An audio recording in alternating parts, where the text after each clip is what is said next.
Lauren Boebert just sat down with a reporter from Colorado Public Radio named Ryan Warner for what should have been a relatively innocuous interview, and, well, here's what happened. You've been very clear in your support for oil and natural gas, but renewable energy is also a big part of the 4th District. Companies there have taken advantage of green energy tax credits under President Biden's Inflation Reduction Act.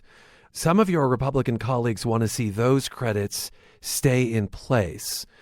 Would you be in support of keeping parts of the IRA that support an energy transition in the 4th Congressional District, which includes, so much of the plains with solar and wind resources?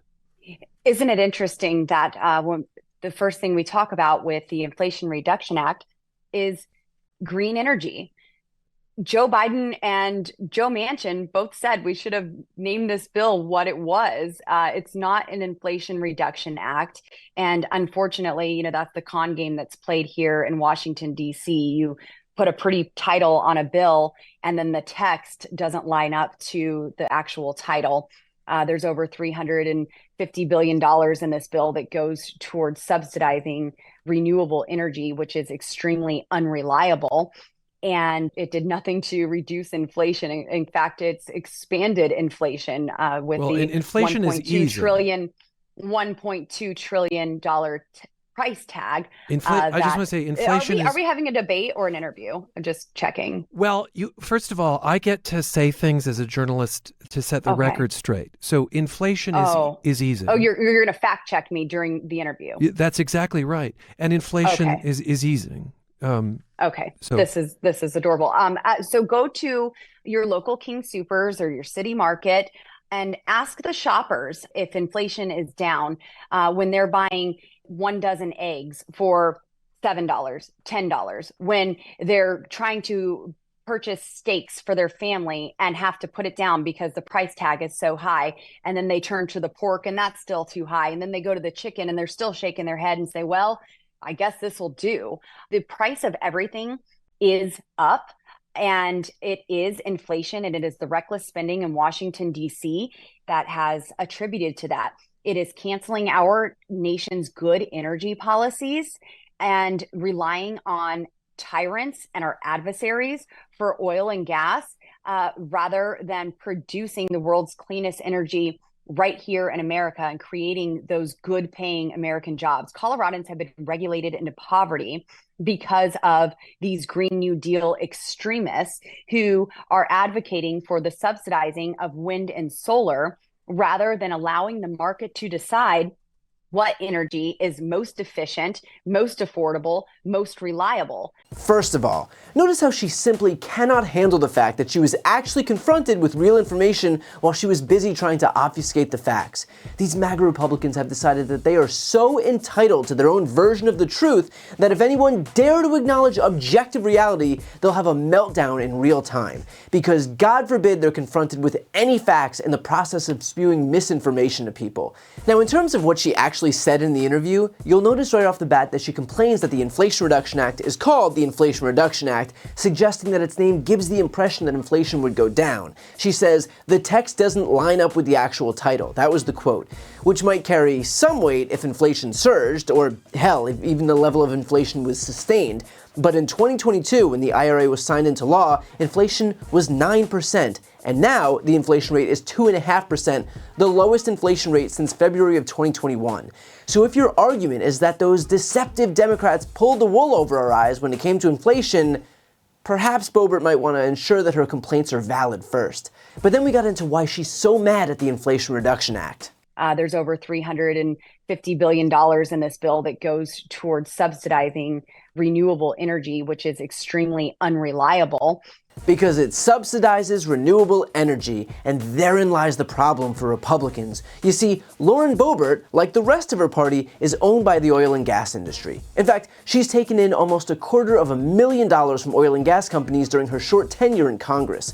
And you can see here the extent to which other Republicans are also owned by the same industry. So now think about her comments about the spooky Green New Deal in the context of her allegiance to oil oil and gas, which I should add has been subsidized leagues more than clean energy. According to Senator Whitehouse, as far as fossil fuels are concerned, the IMF estimates it at a $5.4 trillion annual subsidy worldwide. In the United States, it's $646 billion every single year. So apparently, socialism for dirty energy is A-OK. Apparently, socialism when it funds your campaign is A-OK. But socialism for the Green New Deal, which quite literally does not exist, it is a framework, a concept that was never actually enacted, that's apparently a step too far. Got it.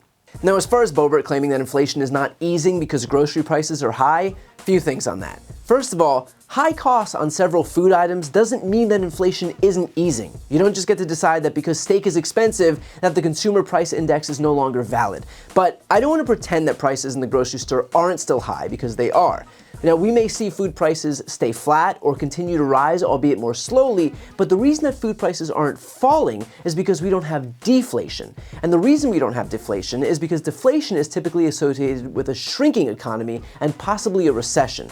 The double-edged sword of the US economy as it stands right now is that it's the strongest in the world and it's growing, which is good for jobs, good for wages, good for 401ks and the stock market, good for consumer sentiment, but bad for high prices, which generally fall only when consumers spend less. And because the economy is strong, there's little incentive for consumers to do that, meaning high prices are more likely than not going to stay. But there's another phenomenon at play here: price gouging. Now, both the Trump campaign and the Harris campaign have seized on the issue of high food prices. Kamala has pinned the blame on price gougers, vowing to sign legislation that would hold them to account. Trump, meanwhile, has said that high food prices are Kamala Harris's fault. That's right, food prices are high in the United States because of the vice president. And this disparity here is so important because we all know that food retailers are actually hiding behind inflation to keep prices high while raking in record profits. That is part of the public record, meaning Trump is not only refusing to hold the price gougers accountable, he's actually giving them cover by pinning the blame on someone else, all to help himself politically in this upcoming election. So when Kamala makes an announcement that she's making a top priority of her administration bringing grocery prices down by imposing the first ever federal ban on corporate price gougers in food and groceries, that is recognizing the same problem as Trump did, but the difference is that she's actually going after the people responsible. So at this point the question becomes, who do you think is actually going to get costs down? The billionaire who is currently giving cover to the price gougers by pinning the blame on his political opponent? Or the prosecutor who's won billions, literal billions, against scammers and frauds? Take all the time you need with that one. And by the way, that's a point that I made on air during a debate against Trump's economic advisor. Just go to the grocery store. Just ask people on Main Street, are you better off than you were 4 years ago? And most of them answer that question. The 2/3 of them say, no, I'm worse off today. It's interesting that you bring up the grocery store. So we had this whole issue of price gougers, and both Donald Trump and Kamala Harris have said that they want to focus on these price gougers here. And so when Trump had the opportunity to take the price gougers to account because of high food prices, who did he blame? He blamed Joe Biden and Kamala Harris, in effect giving cover to the exact people who were actually gouging the prices. What did Kamala Harris do when she had her opportunity to say that she's going to bring prices down? She said that she's going to focus on the actual people gouging the prices. So I guess it's up to the American people who they're going to believe here in terms of bringing the prices down. Are you going to believe the politician, the guy who says that in response to price gouging, we're just going to blame the Democrats? Or are you going to believe the politician, Kamala Harris, who says that in response to price gouging, we're going to go after the price gougers themselves? So I get that Trump and Republicans want to complain about high food prices, and by the way, they're right to do that, but the problem is that they have no plan to fix it. If Trump is just blaming his political opponent, who, to be clear, is not setting the food prices on steak or any other items, then he has zero interest in actually holding the perpetrators accountable, which really shouldn't be a surprise from a billionaire who opted to do nothing for the working class during his presidency. Let's not forget that Trump used all of his political capital not for an infrastructure law, not for a jobs boom, not for the cheaper healthcare alternative, but for a tax cut for billionaires. That's all. Do not listen to what they say, watch what they do. And finally, one last note. Boebert complains about our energy policies and having to rely on tyrants for oil and gas. Has this woman been awake for the last 4 years? We produce more oil now under Joe Biden than at any point in history, including during the Trump administration. We have never been this energy independent. We expressly don't need to rely on tyrants. But it sure is interesting that coddling tyrants is a concern, a disqualifying factor as far as Lauren Boebert's concerned, when it's her party's candidate who brags about love letters to Putin and Xi and Kim Jong-un. So if sucking up to tyrants is a worry, perhaps she might want to consider taking a long, hard look at the guy on the top of her party's ticket. And look, I could go on, but you get the point. Boebert doesn't know what she's talking about, and she certainly isn't used to any pushback, which is what happens when you limit your appearances to Fox News and right-wing media. So good on Ryan Warner and Colorado Public Radio for holding her to account, and hopefully her district recognizes how ill-served it is by a representative who cares more about mindless talking points than any adherence to reality. And come November, they actually can elect someone who works for them and not her own brand. Before you go, just a quick note, if you'd like to see more of my content, which is always free of advertising, sponsorships, and paywalls, please make sure to subscribe to this channel using the subscribe button right here on the screen. And if you'd like to support my work even further, you can grab a copy of my instant #1 New York Times selling book, Shameless, available for sale right now. That link is also on the screen. Thanks so much for watching.